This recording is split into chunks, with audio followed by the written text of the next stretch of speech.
শীতকালে এই সবজিটা কার কার ভালো লাগে? লাউ শাক। এ সময় খুব ভালো লাউ শাক পাওয়া যায়। লাউ শাক শিম বেগুন বড়ি দিয়ে দারুণ লাগে। পোস্ত দিয়ে শিম বেগুন আলু লাউ শাক দিয়ে পোস্ত দিয়ে দারুণ লাগে।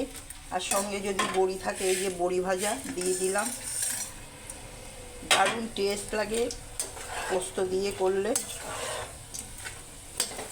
শীতকালে এটা হলে আর কিচ্ছু লাগে না। এখন তো এই সময় এই শাকটা খুব ভালো পাওয়া যায়। তোমরা কারা কারা খেতে ভালোবাসো জানিও। পোস্ত দিয়ে খেতে দারুণ লাগে এটা। যারা নিরামিষ খাও তাদের জন্য তো এটা খুব ভালো।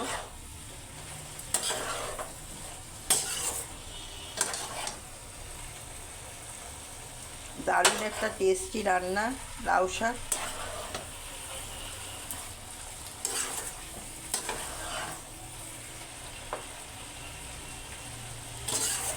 তোমরা চাইলে একটু ধনেপাতাও দিতে পারো, কিন্তু আমার ধনেপাতা নেই তাই আমি আর দিইনি।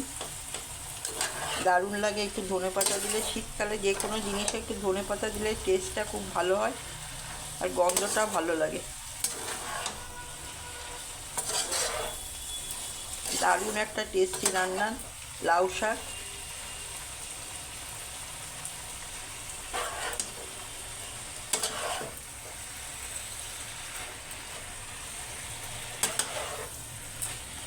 হয়ে গেছে আমার লাউ শাক শিম বেগুন আলু বড়ি দিয়ে আর পোস্ত দিয়ে।